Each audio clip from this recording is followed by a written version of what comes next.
کل بھی انشاءاللہ درس ہوگا، نوٹ کر لیجئے۔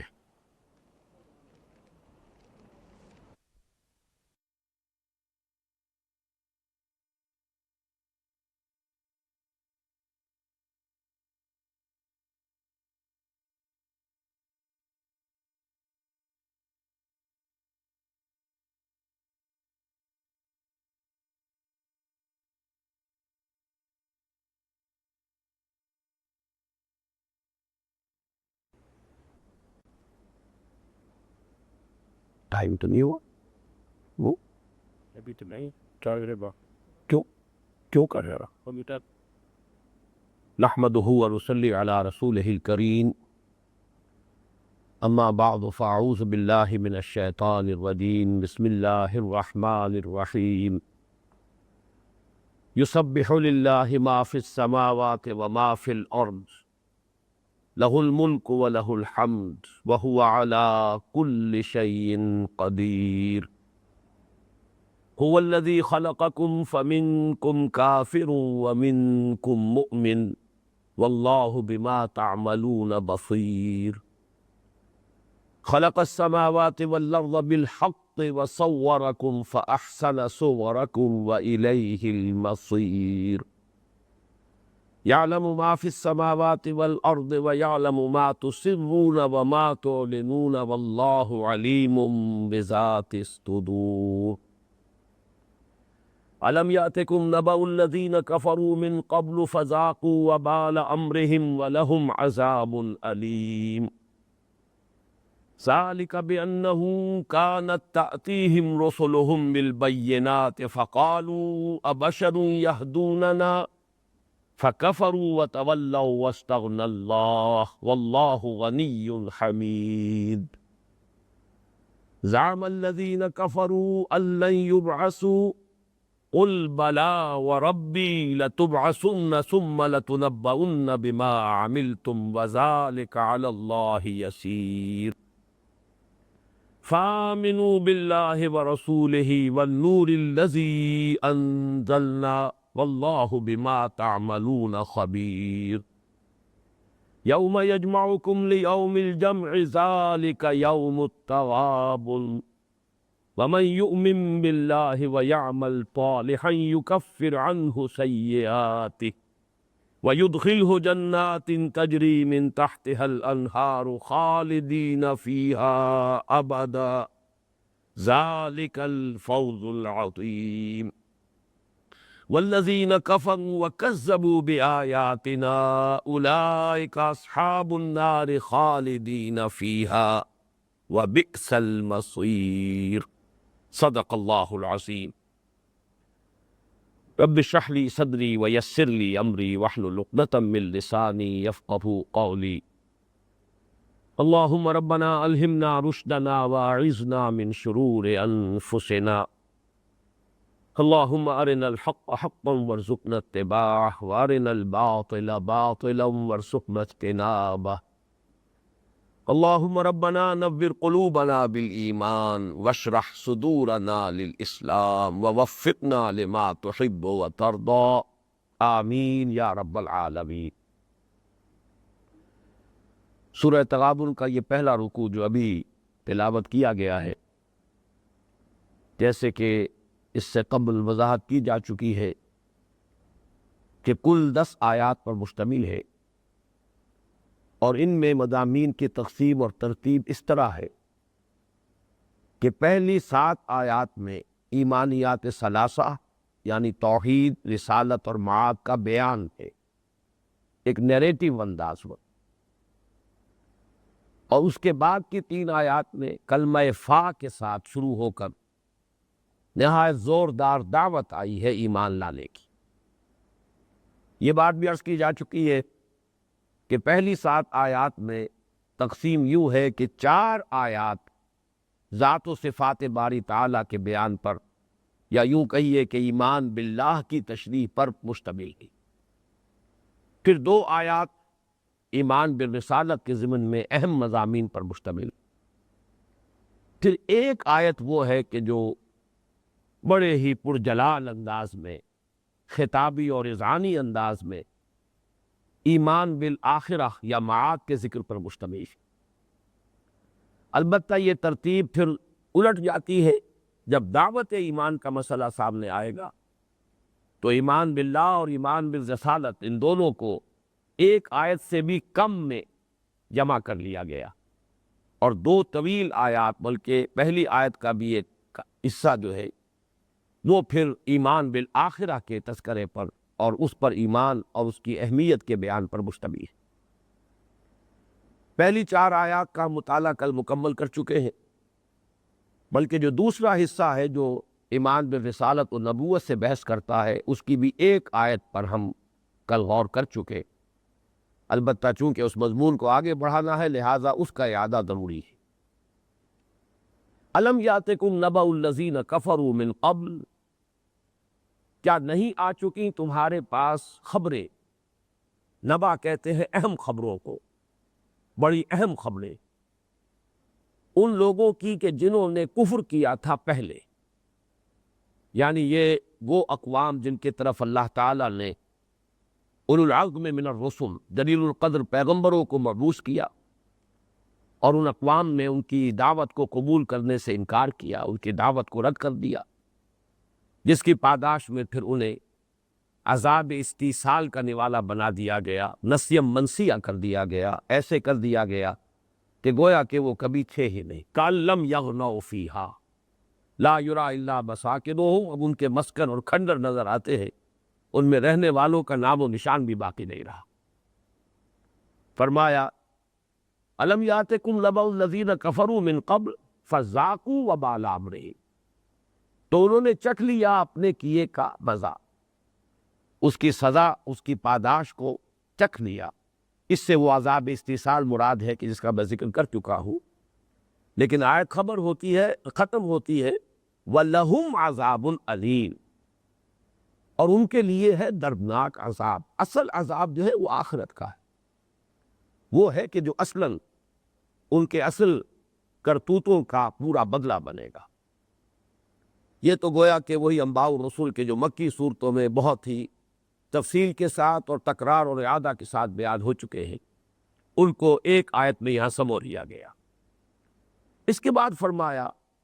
ذالک بانہ کانت تاتیہم رسلہم بالبینات، یہ ان کا انجام اس لیے ہوا، یہ معاملہ اس لیے ہوا کہ ان کے پاس ان کے رسول آتے رہے۔ کانت تاتیہم رسلہم، رسل چونکہ جمع مکسر ہے اس لیے یہاں واحد مؤنث کا صیغہ آیا ہے، کانت تاتیہم رسلہم بالبینات، یہ اس لیے کہ ان کے پاس آئے، ان کے پاس آتے رہے ان کے رسول، یعنی ان کی طرف جن رسولوں کو اللہ نے مبعوث کیا، بالبینات، بینات جمع ہے بینہ کی، بین اس شے کو کہتے ہیں کہ جو بالکل واضح ہو، روز روشن کی طرح عیاں ہو، از خود ظاہر و باہر، اور یہ لفظ دونوں چیزوں پر اس کا اطلاق ہوگا۔ ایک تو وہ معجزے جو اللہ تعالیٰ نے رسولوں کو عطا کیے، جو ان کی رسالت کے لیے گویا کہ قطع الدلالت ثبوت بنتے تھے، اور دوسرے وہ تعلیمات جو وہ لے کر آئے، جو فطرت انسانی کی جانی پہچانی چیزیں، جن کی شہادت فطرت انسانی میں مضمر ہے۔ یہ مضمون تفصیل سے آ چکا ہے سورہ آل عمران کے درس میں بھی، سورہ نور کے درس میں بھی، اس سے پہلے سورہ لقمان کا کہ جو دوسرے رکوع کا درس ہے تفصیل سے آ چکا ہے کہ ایمان تو مجملاً یا یوں کہیے کہ بالقوہ پوٹینشلی وہ قلب انسانی میں، روح انسانی میں موجود ہے، لہٰذا اس کی گواہی تو اندر سے برآمد ہوتی ہے، وہ بینات ہے۔ تو ان کے رسول ان کے پاس بینات لے کر آئے، معجزات لے کر آئے، وہ تعلیمات لے کر آئے کہ جن کی گواہی پر ان کے اپنے قلوب، ان کی اپنی ارواح، ان کی اپنی فطرتیں شاہد تھے، جن کی صداقت پر گواہی دیتی۔ فَقَالُوا وَبَشَرٌ يَهْدُونَنَا، تو انہوں نے کہا کہ کیا ایک انسان ہمیں ہدایت دے گا؟ یہدوننا جمع کا صیغہ ہے، یہاں بشر جو ہے یہ گویا کہ جنس پر دلالت کر رہا ہے، جمع ہی یہاں ترجمہ کرنی چاہیے، کیا انسان ہمیں ہدایت دیں گے؟ یعنی ان کے لیے یہ چیز مستبعد ہوئی، ناقابل قیاس، ناقابل قبول قرار پائی کہ نبی اور رسول انسان ہو، یعنی یہ کہ کوئی ما فوق البشر ہستی ہو، کوئی فرشتہ ہو، پروں والی مخلوق ہو، آسمان سے اترتی ہوئی نظر آ رہی ہو۔ اب یہ ذہن میں رکھیے کہ قرآن مجید کا زیادہ تر خطاب جن لوگوں سے ہے، یعنی مشرکین عرب جو براہ راست اور اولین مخاطب تھے قرآن کے، وہ اللہ کو مانتے تھے، اللہ کے وجود کے منکر نہیں تھے۔ گمراہی نمبر ایک تو یہ تھی کہ انہوں نے اللہ کے ساتھ کچھ شرکا بھی تجویز کر لیے تھے،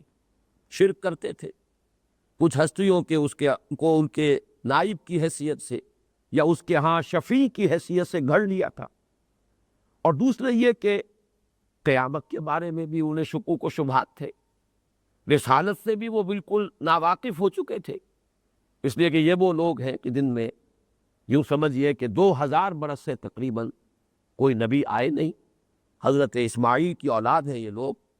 اور حضرت ابراہیم کی اولاد اور ان کی نسل کی اس شاخ میں نبوت و رسالت حضرت اسماعیل کے اور حضور کے مابین یہ سلسلہ بن رہا ہے۔ نبوت و رسالت تو جاری رہی ہے نسل ابراہیمی کی دوسری شاخ میں، یعنی جو حضرت اسحاق سے چلی ہے علیہ الصلاۃ والسلام بنی اسرائیل میں۔ اس اعتبار سے ان کا استبعاد جو ہے وہ ان چیزوں کے بارے میں تھا۔ اب بشر یہدوننا، کیا بشر ہمیں ہدایت دیں گے؟ فکفروا، پس انہوں نے کفر کیا، انکار کیا، وتولوا، اور پیٹھ موڑ لی، روگردانی کی، واستغنى اللہ، اور اللہ نے بھی استغنا برتا، واللہ غنی حمید، اور اللہ تو ہے ہی غنی اور حمید۔ یہ جامع تو راست ہی اس پر آتا ہے، اس کے لیے کوئی احتیاج نہیں ہے، کسی کے ایمان لانے سے اس کی کوئی ضرورت پوری نہیں ہوتی، اور کسی کے کفر کرنے سے اس کے کارخانہ قدرت میں کوئی کمی نہیں آتی۔ وہ تو غنی ہے، حمید ہے، یہ دونوں الفاظ آ چکے ہیں تیسرے درس میں۔ وَلَقَدْ آتَيْنَا لُقْمَانَ الْحِكْمَةَ أَنِ اشْكُرْ لِلَّهِ وَمَنْ يَشْكُرْ فَإِنَّمَا يَشْكُرُ لِنَفْسِهِ وَمَنْ كَفَرَ فَإِنَّ اللَّهَ غَنِيٌّ حَمِيدٌ۔ وہی الفاظ ہے، اس لیے یہاں اب میں ان کی وضاحت مزید نہیں کروں گا، لیکن یہ کہ یہاں کس انداز میں آیا؟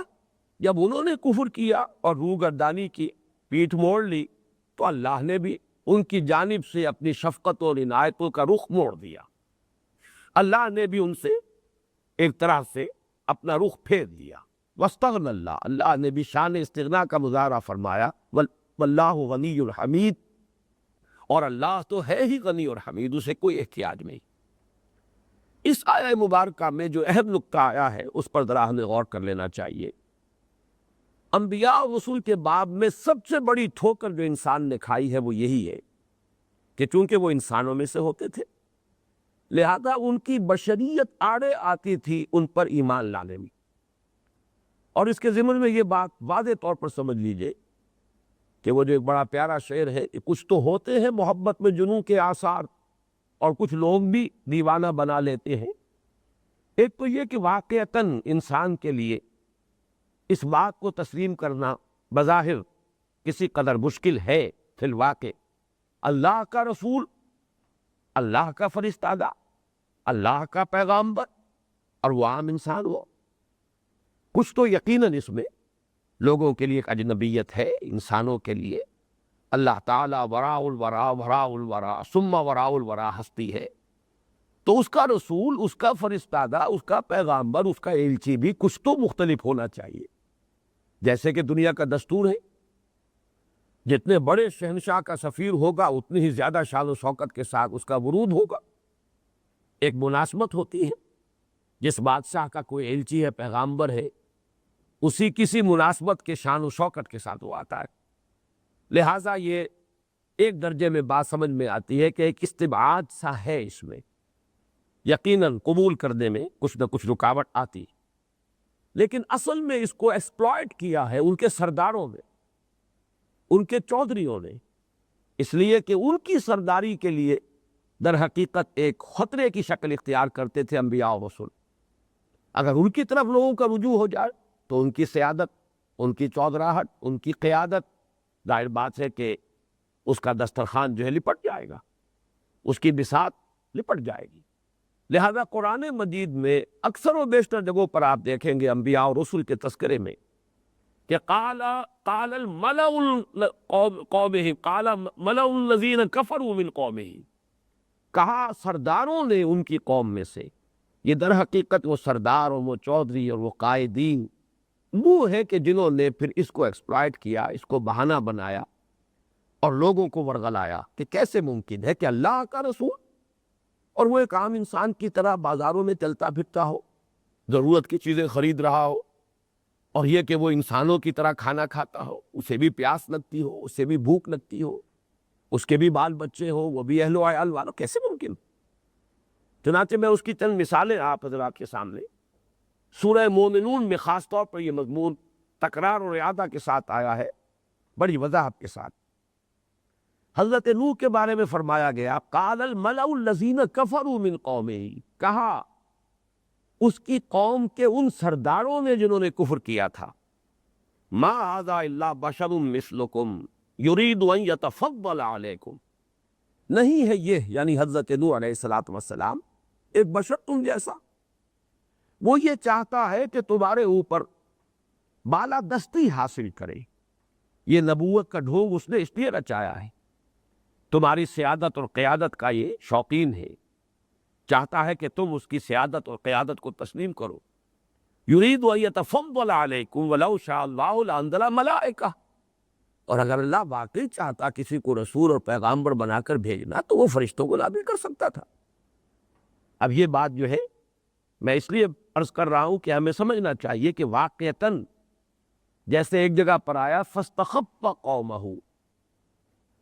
فرعون کے بارے میں آیا اس نے اپنی قوم کی مت مار دی، اس نے جو بھی پروپیگنڈے کے ہتھیار اختیار کیے اس سے واقعتاً اس نے اپنی قوم کو الو بنا لیا، ان کی عقل کو اور ان کی مت کو مارنے میں کامیاب ہو گیا۔ فاستخف قومہ فاطاعوہ، اور پوری قوم نے اس کی بات مانی، اسی کے پیچھے چلے۔ تو اس کو سمجھنا چاہیے کہ اس کے لیے در حقیقت یہ چیز ایسی ہے کہ جس کو لوگوں نے ایکسپلائٹ کیا ہے۔ اسی طرح سورہ مومنون میں ذرا آگے چل کر حضرت ہود یا حضرت صالح وہاں نام نہیں ہے، ان کے بارے میں ان کی قوم کے سرداروں کا جو قول ہے وہ نقل ہوا، وقال الملأ من قومه الذین کفروا وکذبوا بلقاء الآخرۃ، اور کہا اس کی قوم کے ان سرداروں نے جنہوں نے کفر کیا تھا اور آخرت کی ملاقات کا انکار کیا تھا، وَأَتْرَفْنَاهُمْ فِي الْحَيَاةِ الدُّنْيَا، اور ہم نے انہیں دنیا کی زندگی میں سہولتیں، ساز و سامان، عیش و عشرت کے اسباب مہیا کر دیے تھے، مترفین تھے۔ وَأَتْرَفْنَاهُمْ فِي الْحَيَاةِ الدُّنْيَا، اب ان کا قول نقل ہو رہا ہے، مَا هَذَا إِلَّا بَشَرٌ مِثْلُكُمْ يَأْكُلُ مِمَّا تَأْكُلُونَ مِنْهُ وَيَشْرَبُ مِمَّا تَشْرَبُونَ، نہیں ہے یہ شخص، یہ ہود اور یہ صالح علیہ السلام، نہیں ہے یہ شخص مگر تمہاری طرح کا ایک انسان، بشر، کھاتا ہے وہی کچھ کہ جو تم کھاتے ہو، اور پیتا ہے وہی کچھ کہ جو تم پیتے ہو۔ وَلَئِنْ أَطَعْتُمْ بَشَرًا مِثْلَكُمْ إِنَّكُمْ إِذًا لَخَاسِرُونَ، اور اگر تم اپنے ہی جیسے ایک بشر کی اطاعت کرو گے تو بڑے گھاٹے میں رہو گی۔ یاد رہا یہ لطیف نکتہ سامنے رہے کہ اپنی اطاعت کروانا جو ہے وہ تو ان کے نزدیک ہرگز کوئی قابل اعتراض بات نہیں تھی، حالانکہ وہ خود بھی انسان تھے، لیکن نبیوں کی مخالفت کے لیے دلیل بنایا کہ اپنے جیسے انسان کی اطاعت۔ وَلَئِنْ أَطَعْتُمْ بَشَرًا مِثْلَكُمْ إِنَّكُمْ إِذًا لَخَاسِرُونَ۔ ذرا آگے چل کر سورہ مومنون میں پھر فرعون کا اور اس کے سرداروں کا، اس کی قوم کے سرداروں کا قول نقل ہوا ہے حضرت موسیٰ اور حضرت ہارون علیہم السلام کے بارے میں، اور یہاں واقعہ یہ ہے کہ ان کی قوم کے لیے امتحان قدر شدید بھی ہو گیا تھا، اس لیے کہ حضرت موسیٰ اور حضرت ہارون کا تعلق جو ہے وہ ان کی محکوم قوم سے تھا، نہ صرف یہ کہ ان جیسے انسان بلکہ ان سے کم تر انسان، اس لیے کہ بنی اسرائیل پر تو وہ پورے طور پر غالب تھے، مستولی تھے، ان کو مستضعفین بنایا ہوا تھا، خود مستکبرین بنے ہوئے تھے، لہذا ان کا قول یہ فَقَالُوا أَنُؤْمِنُ لِبَشَرَيْنِ مِثْلِنَا وَقَوْمُهُمَا لَنَا عَابِدُونَ، کیا ہم ایمان لائیں اپنے ہی جیسے دو انسانوں پر، اپنے ہی جیسے دو بشروں پر، اور درا حال ہے کہ ان کی قوم تو ہماری محکوم قوم ہے، غلام قوم، یعنی یہ کہ وہ ہم جیسے بھی نہیں، ہم سے کمتر ہو گئے ہو، کیسے مان لیں کہ وہ اللہ کے رسول ہیں، کیسے تسلیم کر لیں کہ اللہ نے انہیں نبوت اور رسالت سے سرفراز کیا۔ یہی بات سورہ مومنون کے بعد آپ کو معلوم ہے سورہ نور ہے، وہ مدنی سورت ہے، جس کا 5واں رکوع جو ہے ہم پڑھ بھی چکے ہیں. اس کے بعد سورۃ الفرقان ہے، وہاں یہ مضمون پھر آیا ہے، وَقَالُوا مَا لِهَٰذَا الرَّسُولِ يَأْكُلُ الطَّعَامَ وَيَمْشِي فِي الْأَسْوَاقِ. اہل مکہ نے بھی یہی کہا حضور کے بارے میں، یہ کیسے رسول ہے؟ یہ رسالت کا دعویٰ کر رہے ہیں، نبوت کا دعویٰ کر رہے ہیں، کیسے رسول ہے؟ یہ تو بازاروں میں چلتے پھرتے ہیں اور کھانا کھاتے ہیں. یہ گویا کہ یہ بشریت جو ہے یہ کچھ تو واقعتاً انسان کے لیے ایک مرحلہ ہے قبول کرنے میں، ایک دقت ہے کہ اپنے جیسے انسان کو رسول کیسے مان لیں. لیکن یہ کہ اس کو ایکسپلائٹ کیا ہے، اس کو زیادہ جو ہے ہوا دی ہے ان کے قوموں کے سرداروں نے، ان کے چودھریوں نے، ان کے جو قائدین تھے انہوں نے اپنی قیادت اور سیادت کی حفاظت کی. اب اسی بات کا ایک دوسرا رخ ہے، اس کو بھی سمجھ لیجیے. یہی مرض کہ نبوت و رسالت اور بشریت کے مابین کچھ فرق و تفاوت، کچھ استبعاد، کچھ تضاد کا سا پہلو انسان کو نظر آتا ہے، یہی مرض جو ہے رسولوں کی امتوں میں ایک دوسری شکل میں ظاہر ہوا. جن لوگوں کے سامنے وہ رسول بشر کی حیثیت سے موجود تھے، انہیں ان کی رسالت کو ماننے میں تعامل ہوا اس بنیاد پر کہ یہ تو ہمارے جیسے بشر ہیں. لیکن پھر جنہوں نے مان لیا، ان کی آگے کی نسلوں میں، امتوں میں پھر یہ گمراہی جو ہے ایک ہی فساد ہے خون کا، جو کہیں یہاں ایک پھوڑے کی شکل میں ظاہر ہوتا ہے، کہیں کسی اور جسم کے حصے میں پھوڑے کی صورت اختیار کرتا ہے. فساد خون تو ایک ہی ہے. اسی طرح مرد بنیادی وہی ہے جس کا ظہور بعد میں امتوں میں اس صورت میں ہوا کہ انہوں نے رسولوں کی بشریت کا انکار کر دیا، بلکہ یہ کہ انہیں الوہیت میں شامل کرنے کی کوشش کی. یہ گمراہی اور یہ بیماری جو ہے، یہ مرض سب سے بڑھ کر سب سے نمایاں صورت میں ظاہر ہوا ہے حضرت مسیح علیہ السلام کے ماننے والوں نے. انہوں نے تو بشریت کے دائرے سے خارج کر کے باضابطہ الوہیت میں شامل کر دیا. اقانیم ثلاثہ میں سے ایک اقنوم کی حیثیت سے گویا کہ وہ اللہ کے بیٹے، اور بیٹے بھی صلبی بیٹے قرار دے دیے گئے، جو کہ شرک کی بدترین صورت ہے، شرک فی الذات کی عریاں ترین صورت، جس پر کہ اللہ تعالیٰ کا غضب، جب ہم نے یہ اقسام شرک کا مطالعہ کیا تھا کہ سب سے زیادہ جو بھڑکتا ہے اللہ کا غضب وہ اس قسم کے شرک پر. یہی معاملہ ہمارے ہاں یہ نور و بشر کا جو جھگڑا چلتا ہے، اور جس پر کہ بڑے بڑے مباحثے ہیں اور بڑے مناظرے ہیں اور مجادلے ہیں، اور من دیگرم تو دیگری، وہ یہی مسئلہ بشریت کا انکار. حالانکہ در حقیقت قرآن مجید نے جس طور سے واضح کیا ہے، یہ میں بیان کر چکا ہوں تفصیل سے اقسام شرک کے اس مضمون میں، کس طرح تحفظ اللہ تعالیٰ نے عطا فرمایا ہے حضور کی ذات مبارک کو، کہ آپ کی بشریت کو بار بار نمایاں کیا ہے. حضور خود فرماتے ہیں ما انا الا بشر مثلکم انما انا بشر مثلکم یوحی الی انما الہکم الہ واحد. میں تمہاری طرح کا ایک انسان ہوں، بشر ہوں، میری طرف وحی کی گئی. اسی طریقے سے قل هل كنت الا بشرا رسولا، پہلی آیت جو میں نے آپ کو سنائی وہ تو سورہ کہف کی آخری آیت ہے. قل انما انا بشر مثلکم یوحی الی انما الہکم الہ واحد. لیکن یہ کہ سورہ بنی اسرائیل جو اس سے متصلاً قبل ہے، اس کا جوڑا ہے، اس میں فرمایا قل هل كنت الا بشرا رسولا. جب مطالبے کیے گئے حضور سے کہ یہ معجزہ دکھائیے، یہ معجزہ دکھائیے، یہ کر کے دکھا دے تو ہم آپ کو نبی مان لیں گے، رسول مان لیں گے، اللہ تعالیٰ کی طرف سے ایک ہی جواب ہے کہ جس کی تلقین کی گئی یہاں حضور کو صلی اللہ علیہ وسلم، آپ جواب دیجئے کہ میں نے خدائی کا دعویٰ تو نہیں کیا ہے کہ مجھ سے تم یہ تقاضے اور مطالبے کر رہے ہو. هل كنت الا بشرا رسولا، میرا دعویٰ تو صرف یہ ہے کہ میں بشر ہوں اور رسول. تو بشر کا اس طور سے بتکرار و اعادہ نمایاں کیا جانا حضور کی بشریت کا، یہ در حقیقت اس امت کو جو محفوظ رکھا ہے بحیثیت مجموعی اللہ تعالیٰ نے اس قوم کے شرک سے،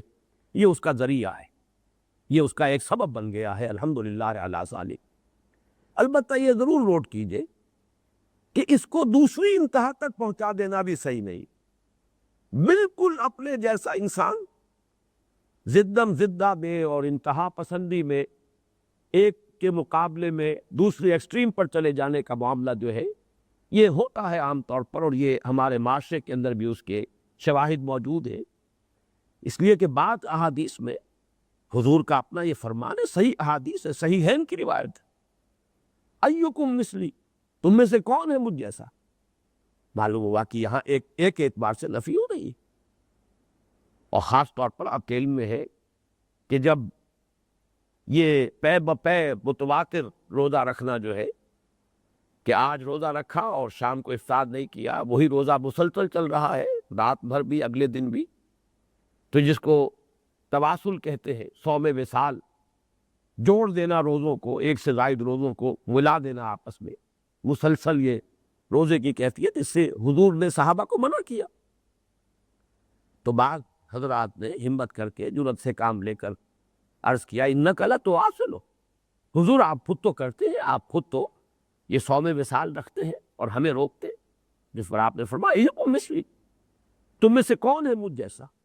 اس کے بعد مختلف روایات میں مختلف الفاظ ہیں، لیکن سب کا مفاد ایک ہی ہے، میں تو اپنے رب کے پاس رات بسر کرتا ہوں، میرا رب مجھے کھلاتا ہے پلاتا۔ تو معلوم ہوا ایک اعتبار سے تو مثلیت ہے، بشریت ہے، قرآن کی نص قطعی ہے، قل انما انا بشر مثلکم، لیکن کوئی دوسرا پہلو ایسا بھی ہے کہ اس میں وہ مثلیت تامہ نہیں ہے، اور اس کو ہم بآسانی سمجھ سکتے ہیں کہ در حقیقت ہر انسان جو دو وجودوں سے مرکب ہے، وجود حیوانی اور وجود روحانی، ان دونوں کا مجموعہ ہے انسان۔ وجود حیوانی میں یقیناً مثلیت تامہ ہے، برابر کی مثلیت ہے، ویسا ہی جسم ہے، ویسے ہی دو ہاتھ ہے، ویسے ہی دو پاؤں ہے، اسی طرح ولادت ہوئی ہے، سارا معاملہ بالکل اسی طرح ہے، اسی طرح خون جسم کے اندر گردش کر رہا ہے، چوٹ لگتی ہے تو تکلیف ہوتی ہے، پتھراؤ ہوتا ہے تو جسموں سے خون رستا ہے، تلوار کا وار ہوتا ہے تو خون کا فوارہ چھوٹتا ہے، بچہ اگر فوت ہو رہا ہے، عالم نزع میں ہے تو آنکھوں میں آنسو آئے ہیں، چچا کی شہادت پر ایک شدید صدمے کی کیفیت محسوس ہوئی ہے، یہ سب کچھ ہے۔ تو جہاں تک وہ وجود انسانی یا وجود حیوانی کہے یا وجود جسمانی کہیے، اس میں مثلیت تامہ ہے، لیکن وجود کا جو دوسرا رخ ہے اس میں زمین و آسمان کا فرق، کہاں عام انسانوں کی ارواح، کہاں روح محمدی صلی اللہ علیہ وسلم کہ نسبت خاک را با عالم پاک۔ اور یہ کیونکہ فرق واقع ہو جاتا ہے اس اعتبار سے کہ عام انسانوں کی ارواح جو ہے وہ بہت نیک بھی ہو گئی، تب بھی بہرحال وہ اس درجے کو نہیں پہنچ سکتی کہ وہ اس درجے غالب آ جائیں وجود حیوانی پر کہ وہ وجود حیوانی معدوم کے درجے میں آ جائے، معدوم کے حکم میں آ جائے، جبکہ انبیاء کا معاملہ یہ ہے کہ ان کا وجود روحانی اس درجے غالب ہوتا ہے وجود حیوانی پر یا وجود مادنی پر یا وجود جسمانی پر کہ یہ دوسرا وجود معدوم کے حکم میں آ جاتا ہے۔ یہ فرق و تفاوت سامنے رہنا چاہیے۔ اگر حفظ مراتب نہ کنی زندگی، اگر مراتب کا فرق سامنے نہیں رہے گا تو اس سے انسان زندگیت کی طرف بھی جا سکتا ہے۔ البتہ یہ کہ اعتبار سے مثلیت تامہ ہے، اور یہ جو بظاہر استبعاد نظر آتا ہے نبوت و رسالت اور بشریت میں، وہی در حقیقت سب سے بڑا لوگوں کے لیے حربہ رہا ہے، سرداروں کے لیے اپنی قوموں کو انبیاء اور رسولوں کی دعوت پر ایمان لانے سے روکنے کے لیے۔ اور اسی مرض نے پھر ظہور کیا ہے انبیاء اور رسولوں کی امتوں کے اندر کہ انہوں نے بشریت کے دائرے سے خارج کر کے اپنے رسولوں کو یا تو یہ کہ ما وراء البشر بنا دیا، ما فوق البشر تو بنا ہی دیا، ورنہ یہ ہے کہ اس سے بھی آگے بڑھ کر اسے الوہیت میں شامل کر دیا۔ اب آگے آئیے، اب تیسرا ایمان، ایمان بالمعاد یا ایمان بالآخرہ،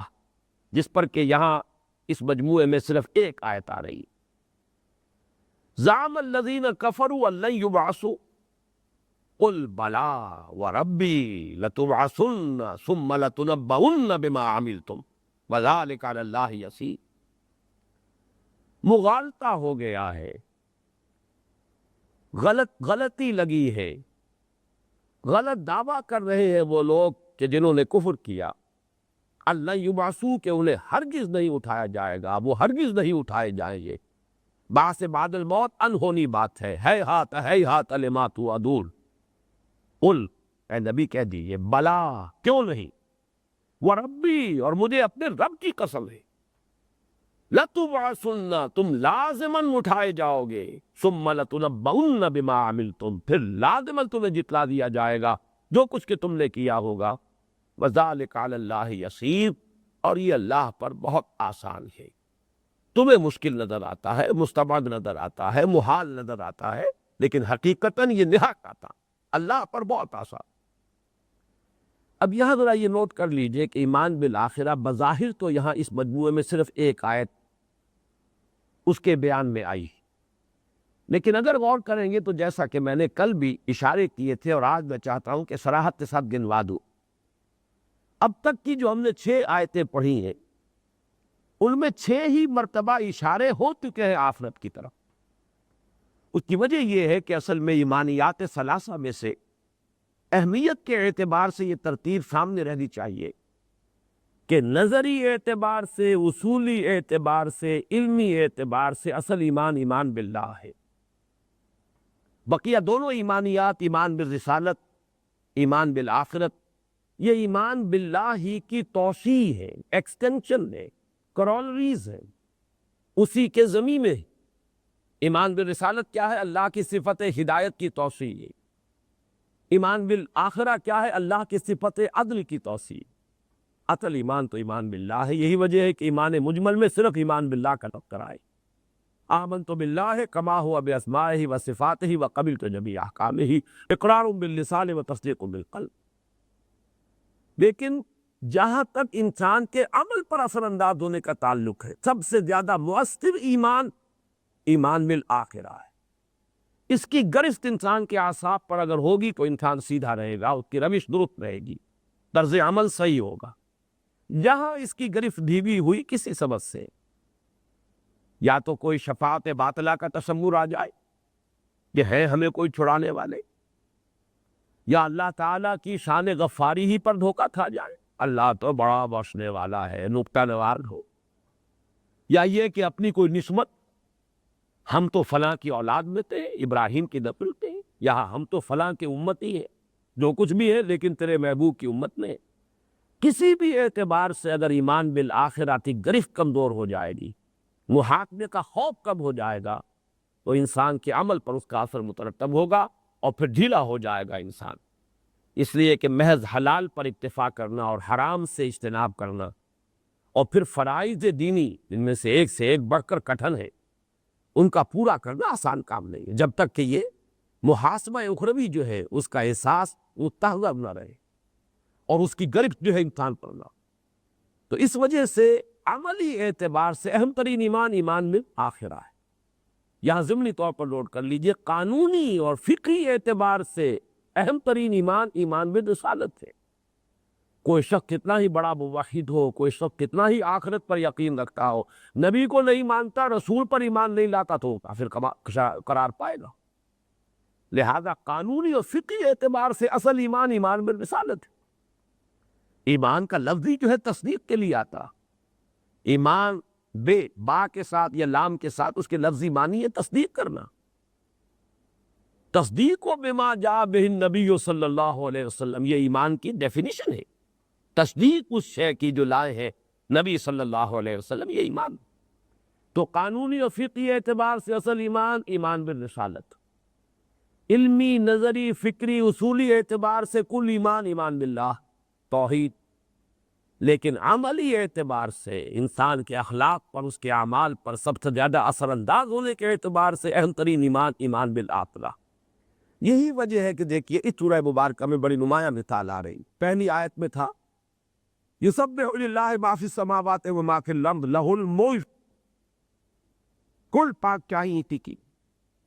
اور بادشاہی کا تصور ممکن نہیں ہے جزا و سزا کے بغیر۔ وہ کیسی بادشاہی ہوئی، وہ کیسے قائم رہے گی جو اپنے وفاداروں اور جانثاروں کو نواز نہ سکے، جزا نہ دے سکے، اور اپنے غداروں اور باغیوں کو سزا نہ دے سکے؟ وہ کیسی بادشاہی؟ بادشاہی کے ساتھ جزا و سزا کا تصور لازم و ملزوم۔ یہی وجہ ہے سورہ مومنون کے آخر میں وہ جو آیت اس سے پہلے سورہ آل عمران کے درس کے ضمن میں بھی بارہا کوٹ ہوئی ہے، افحسبتم انما خلقناکم عبثا وانکم الینا لا ترجعون فتعالی اللہ الملک الحق لا الہ الا هو رب العرش الکریم۔ کیا تم نے یہ سمجھا تھا کہ ہم نے تمہیں بیکار بے مقصد پیدا کیا اور تمہیں ہماری طرف لوٹایا لے جائے گا؟ تو بہت بلند و بالا ہے وہ بادشاہ حقیقی، بادشاہ برحق، تمہارے اس تصور سے بہت بلند و بالا ہے۔ تو الملک کے لفظ میں بھی جزا و سزا کا تصور موجود۔ پھر وہ علی کل شیء قدیر، یہ جیسا کہ میں نے پہلے عرض کیا تھا،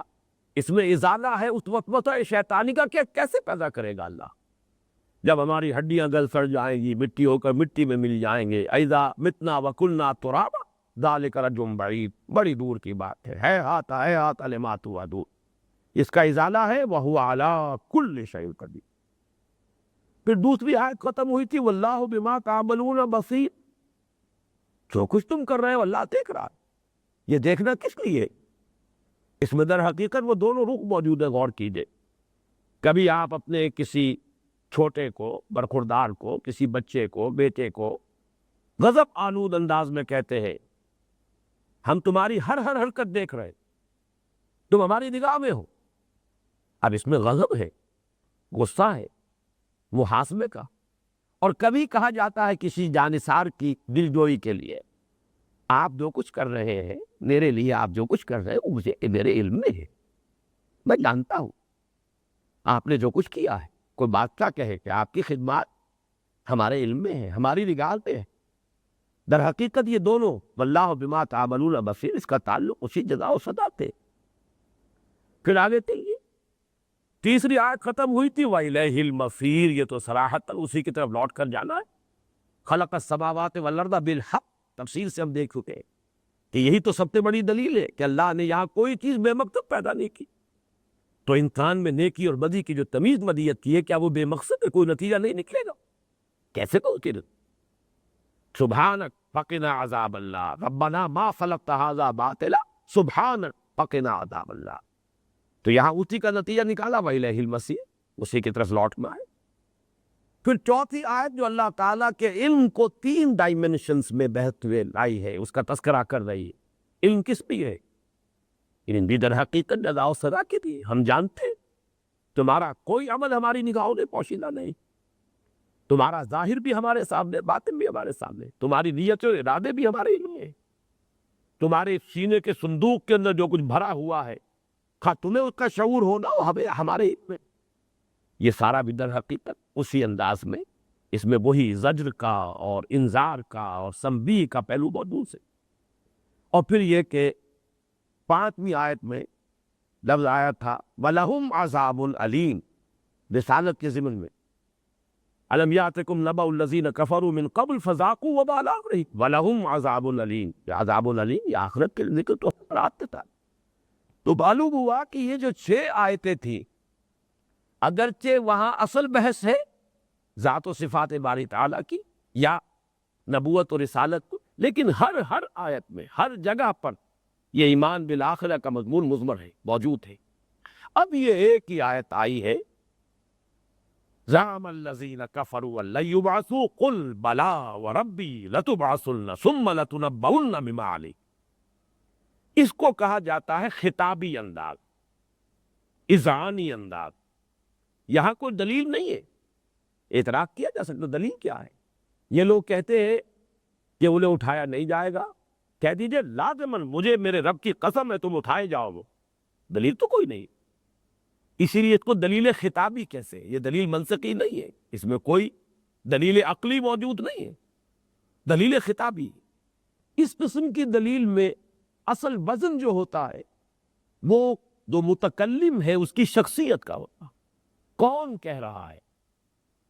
اگر تو کوئی ہلکی شخصیت کا امتحان ہے تو وہ کتنی ہی قسمیں کھا لے، 100 قسمیں کھا لے، وہ قسموں کو بھی بے وزن کر دے گا اپنی شخصیت کے بے وزن ہونے کی بنا پر۔ لیکن یہ کہ اگر کوئی صاحب کردار انسان ہے جس کی صداقت کا لوہا مانا گیا ہو، جس کی صداقت اور امانت کے دشمن بھی گواہ ہو، جب وہ کہتا قل، اے نبی ان سے کہہ دیجئے بلا وربی، کیوں نہیں، اور مجھے میرے رب کی قسم، لَتُبْعَثُنَّ، یہ جیسا کہ 12 میں نے عرض کیا، اس سے زیادہ تاکید کا انداز میرے علم میں نہیں ہے عربی زبان میں۔ فعل مضارع پر شروع میں لام مفتوح فتح کے ساتھ لا، اور آخر میں نون مشدد تشدید والا نون، لَتُبْعَثُنَّ، تم لازماً اٹھائے گا، ثُمَّ لَتُنَبَّؤُنَّ، یہ نبا ہی سے لگ بنا ہے، نبا اہم خبر، اور یہ تنبیہ باب تفریل ہو جائے گا، کسی کو ایک ایک کر کے گنوا دینا، ایک ایک بات جتلا دینا، جس کو ہم اردو کے محاورے میں کہتے ہیں، تمہیں جتلا دیا جائے گا، لَتُنَبَّؤُنَّ بِمَا عَمِلْتُمْ، جو کچھ کہ تم نے کیا ہوگا، وَذَلِكَ عَلَى اللَّهِ يَسِيرٌ، اور یہ اللہ پر بہت آسان۔ جیسا کہ میں نے عرض کیا تھا کہ اس سے اگلا درس جو ہے سورہ تغابن کے بعد وہ سورہ قیامہ ہے۔ یوں سمجھیے کہ سورہ قیامہ اس ایک آیت کی شرح پر مشتمل، یہی انداز، لا اقسم بیوم القیامہ، نہیں میں قسم کھاتا ہوں قیامت کے دن، یہ وہی خطابی انداز ہے، میں قسم کھاتا ہوں۔ آپ نے ایک بات کہی اور لوگوں نے کہا دلیل لائی، آپ نے کہا میں قسم کھاتا ہوں، تو اس میں بظاہر تو دلیل کوئی نہیں، لیکن اصل میں اس شخصیت کا وزن ہے، کون ہے جو یہ قسم کھا رہا ہے، اس کا بغیر قسم کھائے کہنا بھی بہت وزنی ہے، گویا یہ کہ وہ اللہ کی قسم کھا کر اور اللہ کو حاضر و ناظر سمجھ کر اور اللہ کو گواہ بنا کر کہہ رہا ہو، لا اقسم بیوم القیامہ ولا اقسم بالنفس اللوامہ ایحسب الانسان ان لن نجمع عظامہ، بلا، وہی بلا ہے وہاں بھی، بلا قادرین علی ان نسوی بنانا، کیوں نہیں انسان یہ سمجھتا ہے کہ ہم اس کی ہڈیاں جمع نہ کر سکیں گے، کیوں نہیں، ہم تو اس پر پورے طور پر قادر ہے کہ اس کی ایک ایک پور درست کر دیں۔ یہ خطابی اور لسانی انداز آخرت کے بارے میں، جس پر کہ یہ پہلا رکوع جو ہے وہ ختم ہو رہا ہے، جیسا کہ میں نے عرض کیا، اس میں اصل جو وزن ہے وہ متکلم کی شخصیت کا ہے۔ ذالک علی اللہ یسیر، اس میں اشارہ ہو گیا اسی پر کہ وہو علی کل شیء قدیر،